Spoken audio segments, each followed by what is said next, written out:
დიდი ხანი არაფერი ქონია მოზარდებისთვის. მარჯანიარი პატარა გოგო 79 წელს დაწერილია ადამიანის მიერ, რომელიც დღესდღეობით უკვე აღარ ცხოვრობს ირანში. როგორ ახერხებს რომ ბეწვზე გაიაროს. ეს არის გემოვნება ჩემი აზრ. ამდენი სიყვარული ირანის მიმართ არც ერთ წიგნში არ წამიკითხა. ძლიერი ქალის ხმა არის ზოგადად ლიტერატურაში. მთელი ირანის ისტორია არის ასე დაწნეხილი ამ პატარა არც ისე დიდ წიგნში. ჩანს ასევე ევროპელების სტერეოტიპები. რომელიც ეხლა რაღაცას აპროტესტებს, იმიტომ რომ თავი ეკავება და არ მოსწონს და არ უნდა ამ თავსაბურავის დარება. და რცხვენია რომ მამას ყავს კადილაკი. ჩვენ ვიცით როგორ ტრაგიკულად გაგრძელდა მე ეს ისტორია, ხო? და ამ ბავშვმა ამ პერსონაჟმა ჯერ არ იცის. როგორ შემოდის ეს სიტყვები, მოღალატე, დამნაშავე, დასაჭერი და ასე შემდეგ. ყველა გვერდზე, ლამის ყოველ გაშლაზე წიგნის ახალი ამბავი ხდება. ეს წიგნია მარჯანი სატრაპის პერსეპოლისი.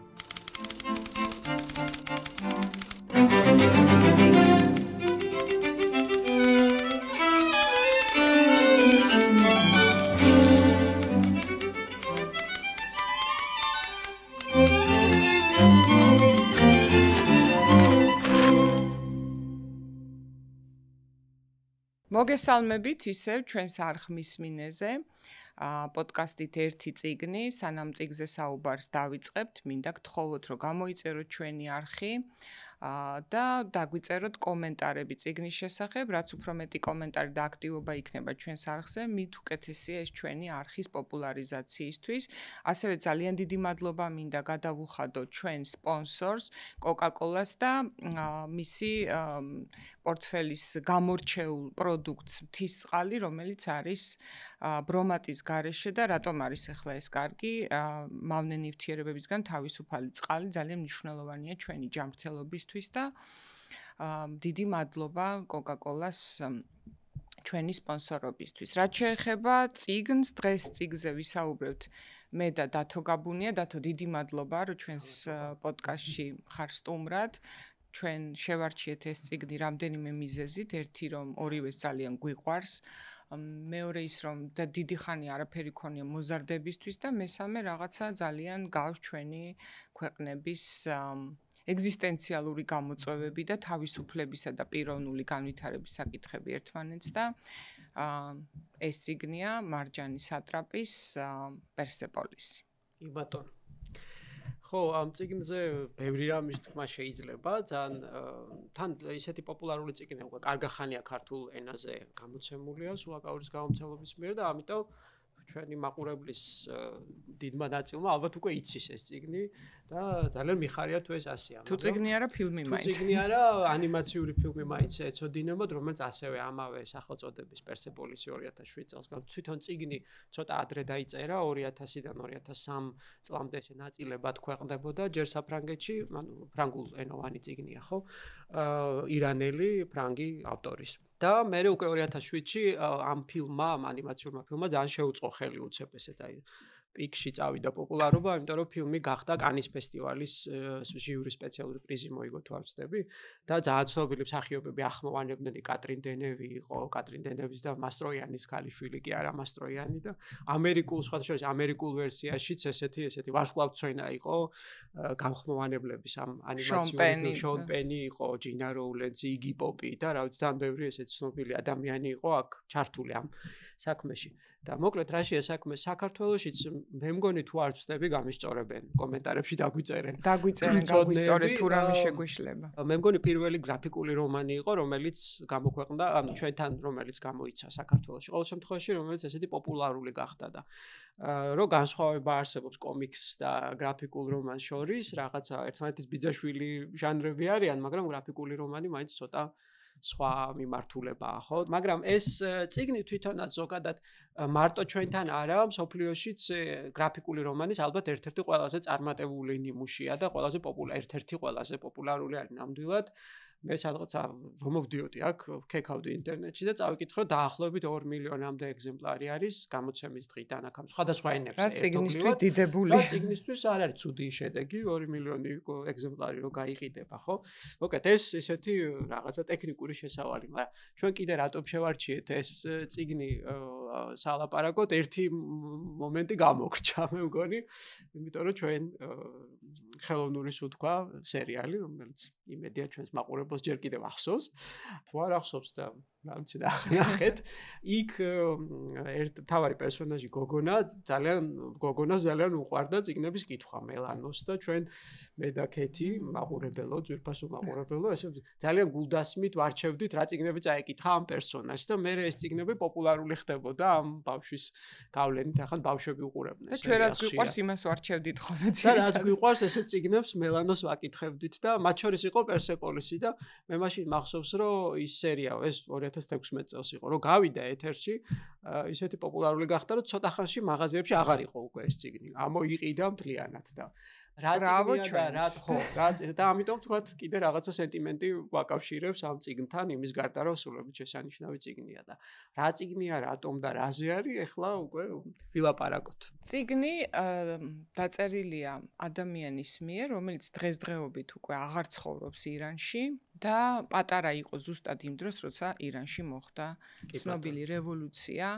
ძალიან საინტერესო პერსპექტივიდან არის დაწერილი თვითონ მარჯან სატრაპი ამბობს რომ მშრალი ფაქტები ან ისტორიული არ იქნებოდა ისეთი გულში ჩამწვდომი, როგორც თქვათ ბავშვის პერსპექტივიდან დანახული ისტორიული მოვლენები, როდესაც შენი ბედი, შენი ქვეყნისას პირდაპირ უკავშირდება და რაღაცნაირად მოქმედებს როგორი ბავშვობა, მოზარდობა და მომავალი გექნება და ირანში დაბადებულ განსაკუთრებით გოგონებს რო კარგი არაფერი მოელოდათ, ეს შეიძლება რევოლუციის მომენტში ჯერ კიდევ ცხადი არ იყო, იმიტომ რომ შაჰის ირანი მაინც იყო სეკულარული სახელმწიფო, არ იყო თეოკრატია და მერე რევოლუციას მოყვა ის, რაც დღეს ყველამ ვიცით და ვხედავთ, და წარმოუდგენელია, რომ ქალი მწერალი წარმატებული იყოს ასეთი და ამ თემებზე წერდეს და მე ვიტყოდი არა მარტო ირანისთვის და მუსლიმური სამყაროსთვის კი არა საკმაოდ თამამია ზოგადადაც ევროპელის თვალითაც და ნებისმიერი ქალისთვის თან მაშინ ესეთი თამამი სიტყვა და ესეთი ძლიერი ქალის ხმა არის ზოგადად ლიტერატურაში ძალიან ნიჭიერად დაწერილი რამდენიმე ისტორიული მოვლენა რომელიც თან ისე აღიწერება რომ გაინტერესებს მე მაგათად მე კიდე ჩაუჭექი პირველად რომ წავიკითხე მაინტერესებდა ამ ერაყ-ირანის ომზეც და აი ახლა გამახსენდა რომ ეს 8 წლიანი ომი რომელიც თქვათ ერაყი შევიდა რომ 3 დღეში დაიპყრობდა ირანს და მე გაიწელა ეს ყველაფერი 8 წელი ძალიან ცუდ პარალელებს მავლებინებს ახლა მიმდინარე ომთან და მაშინაც როგორია ომში ცხოვრება და როგორია პატარა გოგონას ბედი იმ ოჯახის რომელიც თქვათ სულ სხვა მიზნებით სხვა პერსპექტივით ზრდიდა შულს რომ განათლება მიეღო არ ყოფილიყო რაღაც ჩაგრული და პატრიარქალური გარემოს მსხვერპლი უცებ აღმოჩნდება სიტუაციაში და ძალიან საინტერესოდ არის დახატული დასაწყისი, როცა ჯერ კიდევ შეიძლებოდა რაღაცების გაპროტესტება, უცებ როგორ გადალაგდება სკოლები, ბიჭები და გოგოები ცალ-ცალკე, მასწავლებელი როგორ ცვლის, ის ვისაც წინა წელს თქვა გმირად მოიხსენებდა, მე როგორ ხდება დამნაშავე, როგორ შემოდის ეს სიტყვები, მოღალატე, დამნაშავე, დასაჭერი და ასე შემდეგ. და კიდევ ჩანს, რომ როგორ იყიდებს ირანში ფეხს რელიგიური ექსტრემიზმი, როგორ უპირისპირდება ის ლიბერალიზმს და რამდენად რთულია ასეთ სამყაროში თავისუფალი სულის გადარჩენა და შენარჩუნება და მე უკვე ვხედავთ პატარა გოგონას პირველ წასვლას ავსტრიაში, სადაც ალბათ ყველას და ქართველისთვისაც ძალიან ნაცნობი თემაა და შენს წასულ ხარ, მეც წასვლარ და ვიცით რა რთულია, როცა არც იქ ხარ, აღარც აქ ხარ, აქ შენთვის, შენ გიზღუდავენ თავისუფლებას, იქ არ გიღებს ის საზოგადოება. თან ისეთ ასაკში, როცა ყველაზე მეტად მოწყვლადი ხარ და სათუთი ხარ, გარდატეხის ასაკში, როცა და თან საკუთარი იდენტობას როცა უნდა იძენდე და ამყარებდე, მაშინ კარგავ ყველანაირ იდენტობას და თავიდან გაქვს საკუთარი თავი აღმოსაჩენი. ჩანს ასევე ევროპელების სტერეოტიპები ირანზე, სადაც წარმოუდგენიათ, რომ აი სახლში რამდენი ცხოვრობთ, თვითონ სატრაპი ყვება, რომ რამდენჯერმე კითხეს, რომ სახლში რამდენი ხარ და სამნი როგორ დანარჩენები, ან ვერ წარმოუდგენიათ, რომ დედა, მამა და შვილი, აი ასეთი ოჯახი შეიძლება ირანში არსებობს, რაღაც წარმოუდგენთ, რომ 30 კაცი ერთ სახლში ცხოვრობს. ხო, ეს ორიენტალისტური შეხედულებები. ორიენტალისტური შეხედულებები არიან განუვითარებლები, გაუნათლებები და განსაკუთრებით გულს დასაწყვეტია ეს ირანზე, იმიტომ რომ ეს არის ერთ-ერთი ყველაზე ძველი, განვითარებული განვითარებული და საინტერესო ცივილიზაცია და საკუთარ ტყავზეც გვიგურძნია ალბათ, როდესაც შენი სახელმწიფო სრულიად ველური პოლიტიკა იგივდება შენთან როგორც ინდივიდთან და შენც აღიქვამენ როგორც აი ამ სრულიად ჩაგვრელი, შემზღუდავი რაღაც სასტიკის სისტემის სახეთ და ნაწილად და არ აგიქვამენ ინდივიდად, რომელთვისაც ევროპაც არის სახლი, ასე ვთქვათ, მისი მენტალური და გონებრივი განვითარებისთვის, ხო? მერე ბრუნდება ირანში, მაგრამ საბოლოო ჯამში როგორი რთული დღეები გაიარა და იქ აი ასევე ჩვენთვის ძალიან ნაცნობი, როდესაც ჩვენთვის არავის ცალია, სრულად მარტო შეიძლება ქუჩაში აღმოჩნდე, ყველანაირი იმედგაცრუება მიიღო საზოგადოებისგან, მეგობრებისგან, პირველი სიყვარულისგან, როგორი რთულია დაბრუნდე ისე მერე და ეს ამბავი ისე მიაწოდო სახლშიც, რომ რაღაცა დიდი გზა გაიარე ცხოვრების და არა უდიდესი გაჭირვება, ხო?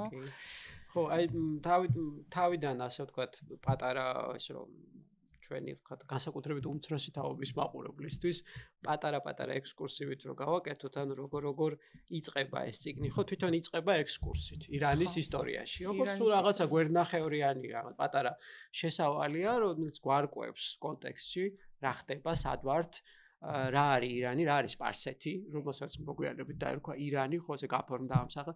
რა არის სპარსული კულტურა, როგორი იყო, თქვათ, საუკუნეების განმავლობაში, ძალიან მოკლე შესავალი, მაგრამ არსებითად, ხო? არსებითად, ხო, გასაგებია. და მერე როგორ მოხდა 1979 წელს ეს დიდი რევოლუცია ირანში, რომელმაც დაამხო შაჰის ხელისუფლება.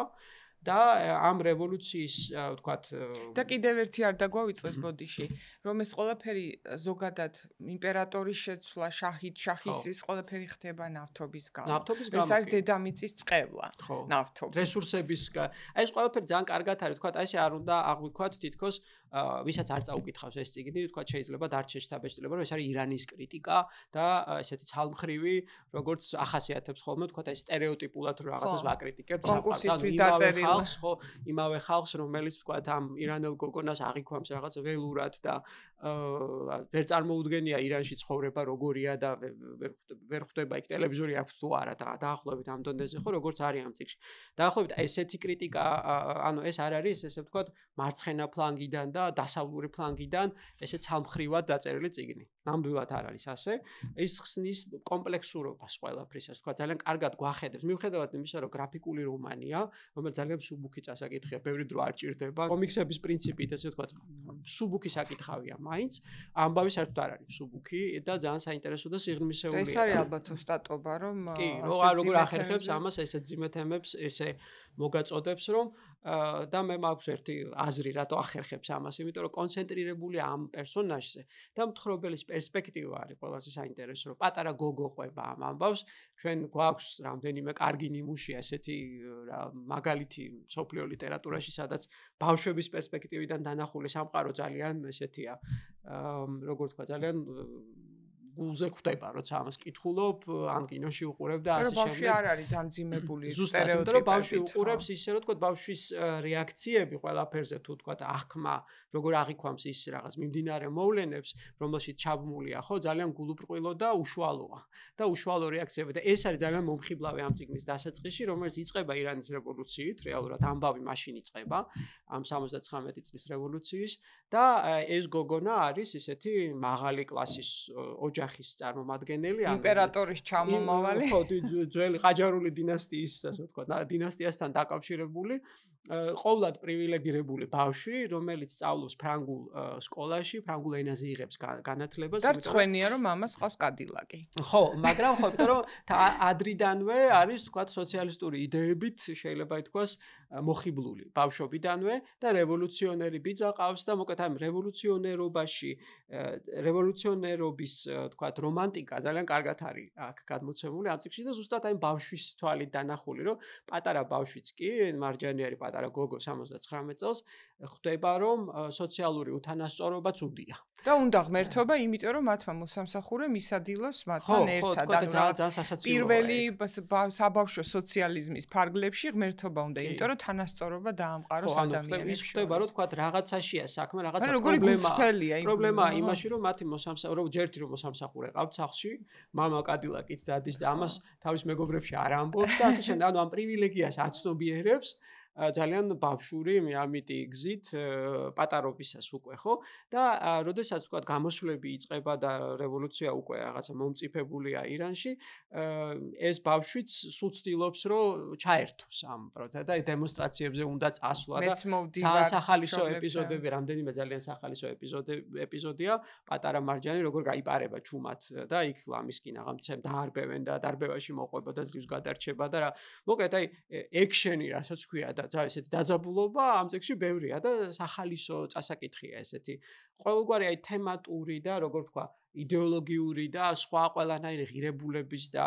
სიკარგის გარდა ეს შეფასებითი ნაწილი არ არის რაც ჩემთვის წიგნის ღირსება რომ ეს კარგი მოხდა ის ცუდი კი არა ხატრული ნაწარმოები ტექსტი არის ძალიან მაგრად დაწერილი და ძალიან კარგად აგებული ეს მნიშვნელოვანი ფორმა ხო იმიტომ რომ როდესაც ბავშვი ყვება მართლა შენი თქვის არ იყოს ახლა მას არ აქვს დამძიმებული იდეოლოგიზირებული არ არის მისი სურვილები თანასწორობის იქნება ის მან ხო არის ის ჯერო ეს მარქსისტ სოციალისტ ქადაგებს თუ ლიბერტარიანის თუ რას ხო ეს მისთვის არის უბრალოდ უსამართლობის პირველი ნიშნების აღმოფხვრის სურვილი, ხო? და ძალიან საინტერესოა რომ ვთქვათ ეს მისი მშობლების რევოლუციონერობა, მისი მშობლები და ოჯახის და ბიძის და კიდე იქ ბევრი ადამიანია დახატული. ძალიან ბევრი პერსონაჟია ამ ტექსტში ესე გაიელვებენ.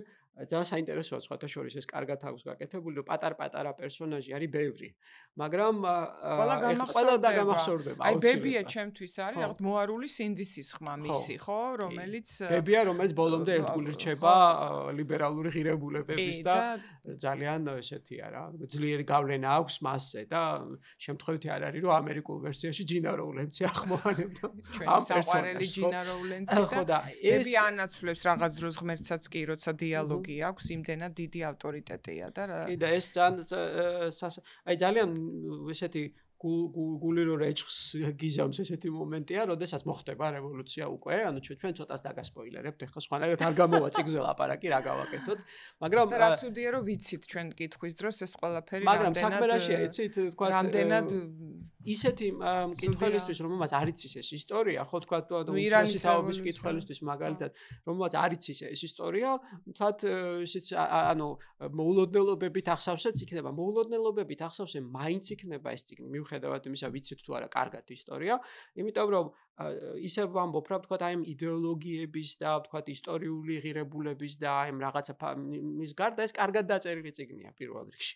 ანუ ყოველად რომ სრულებით გამონაგონი რომ იყოს და საერთოდ რომ არ იყოს ეს ნამდვილ ამბებზე დაფუძნებული და ნამდვილ ისტორიაზე დაფუძნებული, მაინც ძალიან საინტერესოა. ლიტერატურის მოყვარულისთვის იყოს მნიშვნელოვანი ნამდვილია თუ მოგვი, თავარია დამაჯერებელი. თავარია, იმიტომ რომ წიგნი ეს ზუსტად აი ძალიან კარგი ნათქვა, იმიტომ რომ ეს იმდენად დამაჯერებლად ჟღერს პატარა ბავშვის თვალით დანახული რაღაცა სულელურად გულუბრყვილო ძალიან სასაცილო ეპიზოდები, რომ მართლა ის ხალისით ჩამთრევია ძალიან და პირველი ესეთი მნიშვნელოვანი კვანძის შეკვრა შეიძლება ითქვას წიგნში, როცა ვთქვათ მე პირადად ჩემზე მახსოვს ძალიან იმოქმედა ამ ეპიზოდმა არის, როდესაც მოხდება რევოლუცია უკვე და სკოლებში, მოკლედ ისე არ წავა ამ რევოლუციის შედეგები, როგორც მოსალოდნელი იყო, დაიწყება რაც შენახსენე ომი ერაყთან და გამოსცემენ განკარგულებას, რომ გოგონებმა უნდა ატარონ თავსაბურავები, რელიგიური თავსაბურავები, თმა არ უნდა გამოაჩინონ.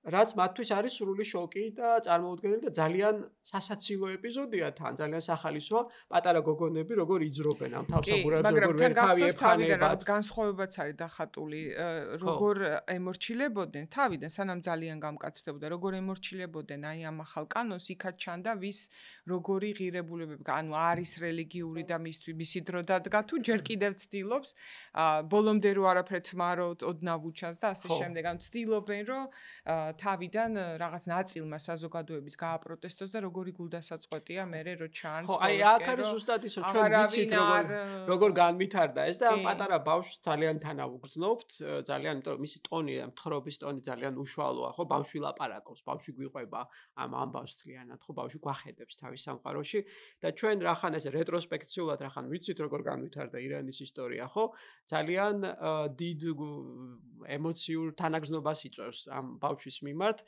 რომელიც აი ხა რაღაცას აპროტესტებს, იმიტომ რომ თავი ეკავება და არ მოსწონს და არ უნდა ამ თავსაბურავის დარება, მაგრამ ჩვენ ვიცით როგორ ტრაგიკულად გაგრძელდა მე ეს ისტორია, ხო? და ამ ბავშვმა ამ პერსონაჟმა ჯერ არ იცის. ეს დრამატული ირონია, ასე ვთქვათ, ის რაც არ იცის ჯერ პერსონაჟმა და იცი შენ, როგორც მკითხველმა, ძალიან მოქმედებს და ძალიან ოსტატურად არის. თულია ეს, რომ საკუთარი ბავშვობა ასე გაიხსენოს, რომ გაიხსენოს რა არ იცოდა და რა პერსპექტივით უყურებთ, იმიტომ რომ როცა წარსულს ვიხსენებთ, მაინც ჩვენი პერსპექტივა არის ადრიდან ყოველთვის და ურთულესია ეს აღიდგინო და ეს ქალი როგორც მწერალი, არა იმიტომ რომ ირანელი, არა იმიტომ რომ ქალია, უბრალოდ როგორც მწერალი ტექნიკურად, ლიტერატურულად და ხარისხით იწვევს უდიდეს აღფრთოვანებას, როგორ შეუძლია არ მგონია ვინმე გადაშალოს და გულგრილი დარჩეს მაქსიმალურად როგორ თქვა, მაქსიმალურად იმ თქვათ თანამედროვე 2000-იანების დასაწყისში დაიწერა, ხო, ეს დაიხატა და დაიწერა ეს წიგნი, ეს გრაფიკული რომანი, როდესაც მარჯანი უკვე დიდი ხანია საფრანგეთის მოქალაქე იყო, დასრული ადამიანია, აღარ არის ბავშვი და ცდილობს თქვათ, აი რაღაც ამ ფორმაში ეს ჩამოასხას ეს თავისი გამოცდილება, ხო? რანაირად ახერხებს, რომ სრულებით თითქოს დაცლილია მთლიანად სუბიექტური, როგორ ვთქვათ, იდეოლოგიური გავლენისგან, რომ ის როგორ ახერხებს, რომ ბეწვზე გაიაროს რაღაცა დანისპირზე. ძალიან გემოვნები და ძალიან კარგად რომ არ გადაამლაშოს იმაში, რაც ვთქვათ, იმიტომ რომ ვთქვათ, საფრანგეთში კარგი ცხოვრების გამო არ წასულა, რასაკვირველია, ხო? ეს მნიშვნელოვანია, რომ ვთქვათ, ამ ახსენებს, რომ ასტრიდანაც რო ჩამოდის, მიუხედავად ყველაფრისა, ირანი მისთვის არის სახლი. სამშობლო და როგორ უყვარს. სიმყუდროვე, ოჯახი, რაც ვერ გექნება ვერანაირ ავსტრიაში და არაერთი ირანული წიგნი წამიკითხავს, ფილმის მინახავს, ბევრი ირანული კინო შესანიშნავია, ხო, სრულებით, მაგრამ ასეთი პატრიოტული სიყვარულით დაწერილი წიგნი ირანის მიმართ, როგორც ეს არის, რომელიც ვითომ ერთი შეხედვით გვერდიდან ესე ჩანს თითქოს, რომ ძალიან კრიტიკულია ირანის მიმართ, ხო და ამ გამოცდილების მიმართ, რომელიც რევოლუციის შემდგომ ირანში მოხდა, ამდენი სიყვარული ირანის მიმართ არც ერთ წიგნში არ წამიკითხა. და ესეთი ძალიან და არ ვიცი დამეთანხმები თუ არა, თუ გახსოვს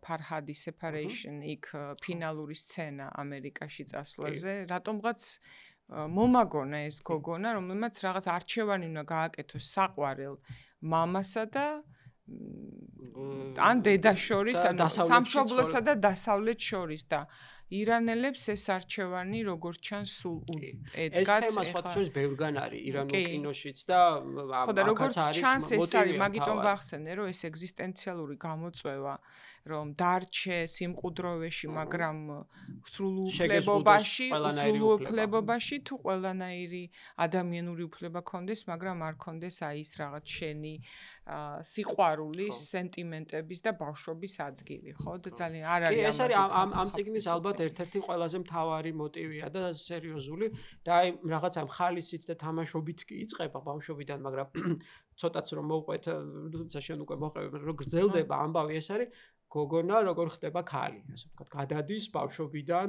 თინეიჯერობაში და რაღაცა აი როგორ გაივლის ამ გზას, ვთქვათ, აი ქალად შედგომის გზას და ძალიან კომპაქტურად არის, რაღაცა მართლა ძალიან ოსტატურად არის გაკეთებული, ისე აი შეუმჩნევლად თვალსა და ხელშუა, ხო არ არის დიდი ტექსტი. წიგნი კი დიდია, მოცულობითი. კი, მაგრამ ამდენი ამბავი მოხდა, მაგრამ აი ოკამის სამართებლით არის დავლილი და დატოვებული ეს დეტალები, იგივე გათხოვების ამბავი. ხა ტიკაი 3 ტომი დაიწერებოდა, ალბათ ისეთი ის რატომ მიიღო ეს გადაწყვეტილება, როგორ მიიღო, როგორ განვითარდა, მაგრამ აი ისეთი ზუსტი, ლაკონური და გულში ჩამწდომი, რომ მათ შორის წერასაც გასწავლის, აი რაზე უნდა გაამახვილო, თქვათ, ყურადღება, როცა შენ ამბავს ყვები. და კიდე მეორე მომენტია, როდესაც თქვათ, ძალიან მარტივია მაყურებლით, მკითხველით, რახანეს ფილმიც არის და წიგნიც არის, ხო? მანიპულირება, ისეთი სენტიმენტალური თემებია, თქვათ, ისეთი გულის ამაჩუყებელი, ხო? აი გადამლაშებით მანიპულირება ხშირად გვინახავს ჩვენ კინოში და ცნობა არის, რომ აი ეხა ატირო და დახოცო მაყურებელი და მკითხველი, რომ აი მაინდა-მაინც ყველაფერი დამართო პერსონაჟს უბედურება და ნათლის ხივი არ დაუტოვო და რომ თანაგრძნო ამას ხშირად მიმართავენ ცუდ ლიტერატურაში, ცუდ წიგნებში და ცუდ კინოში. ხოლო კარგ ლიტერატურას ამისგან იცავს ავტორის თვითირონია. აი ეს თვითირონია სულ არის. ქუჩაში რო ცხოვრობს, იქაც კი. თმას რო ყველაზე ტრაგიკული მძიმე გამოცდილებების აღწერისას კი და ასეთი ბევრია ამ წიგნში. ზოგი მართლა ძალიან მძიმეა ფიზიკურად, ლამისამი სიკვდილის სიცოცხლის ამბებია, რომ ქუჩაში ძინავს ავსტრიაში და იქ ცივდება და ბრონხიტი აქვს და კი აღამკვდება და ასე შემდეგ.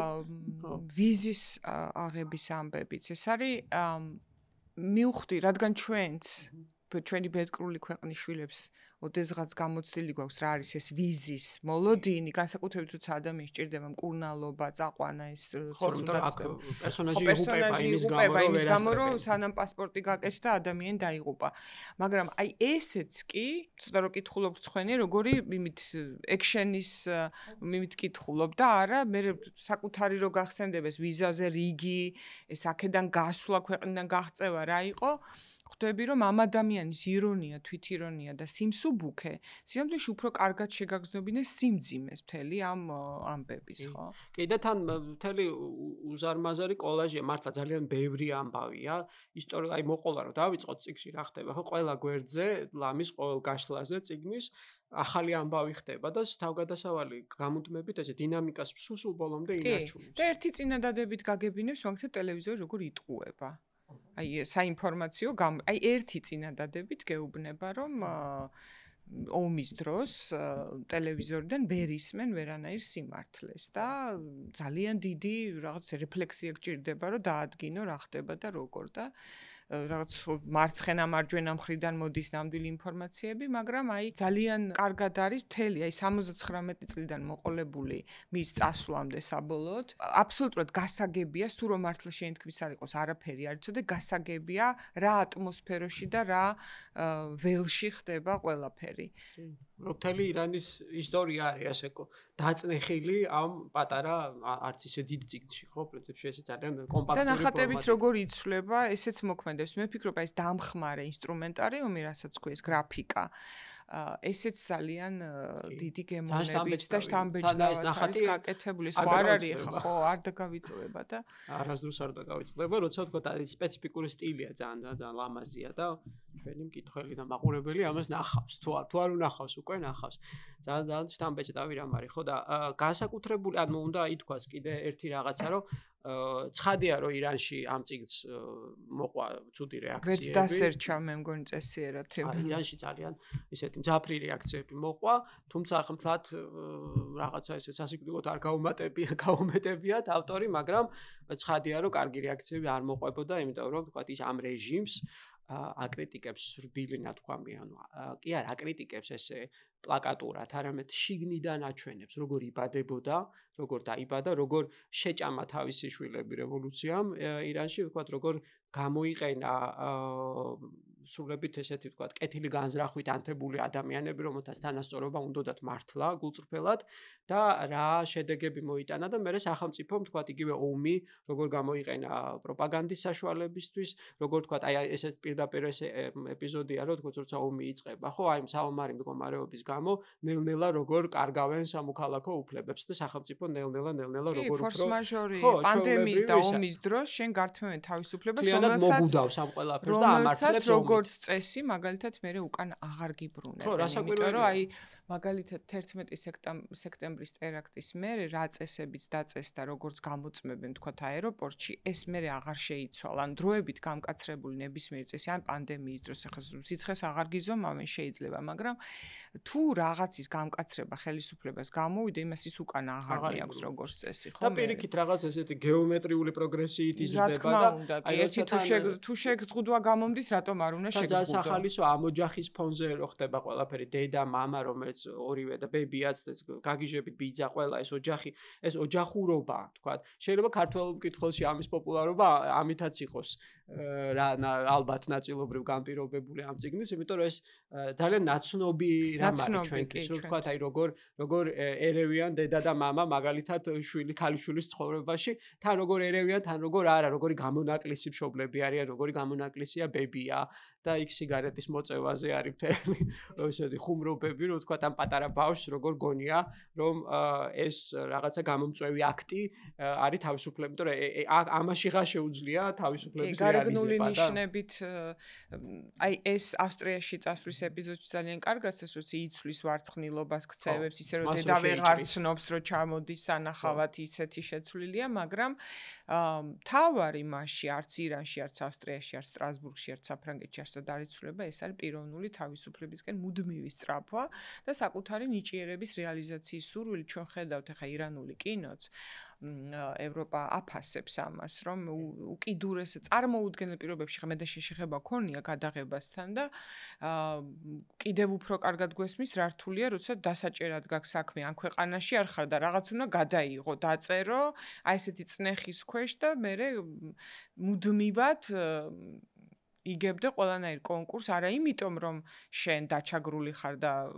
ნამდვილად კარგი და ნამდვილად დამსახურებული ჯილდოებია ეს, რასაც ირანელი რეჟისორები რა ფასად უჯდებათ ეს ამ ავტორებს. რა ფასად უჯდებათ და რა მაგალითად აი რეჟისორებზეც ხშირად არის ხოლმე, რა ხრიკებს იგონებდნენ, რომ გადაღება რო არ შეიძლებოდა და რაღაცაზე რო დაჭერა იყო ან ჯარიმა, როგორი რას იგონებდნენ, რომ ამ ყველაფრისთვის გვერდი აევლოთ და მე არ მიყვარს ხოლმე ამის თქმა, რომ გაჭირვება კრეატივს ხელს უწყობს, მაგრამ ფაქტია, რომ ზოგჯერ ეს გაძებნინებს რაღაც ტიპის გამოსავალს და ხო, იძულებული ხდები. ხო, იძულებული ხდები რაღაც კრეატიული მოიგონო, რომელიც მე გამოდის ზოგჯერ იმაზე უკეთესი, ვიდრე კარგი დავარცხნილი და უპრობლემო გარემოში გაკეთებული. უპრობლემო გარემოში გაკეთებული. თუმცა უნდა ვთქვათ, რომ არა უპრობლემო გარემო, მაინც მისთვის და დასავლური გარემო აუცილებლად უნდა აღნიშნოს, რომ ამ შემთხვევაშიც დასავლეთი არის დღესაც ასეთი ქვეყნებიში დაბადებული ქალებისთვის თუ მოახერხეს გაღწევა, მერე ჩანს რომ ირანელი იქნება ქართველი თუ სხვა ასეთი პატრიარქალური გარემოდან წასული ადამიანი როგორი გაფურჩქნული და რეალიზებულია სწორ სისტემაში. თვითონ ამისი ყველაზე საუკეთესო მაგალითი არის თვითონ ეს ავტორი თავისი ცხოვრებით და ბიოგრაფიით, ხო? ამის საშუალება, რასაც ის აკეთებს, რაც მან გააკეთა და კიდე აკეთებს, ხო?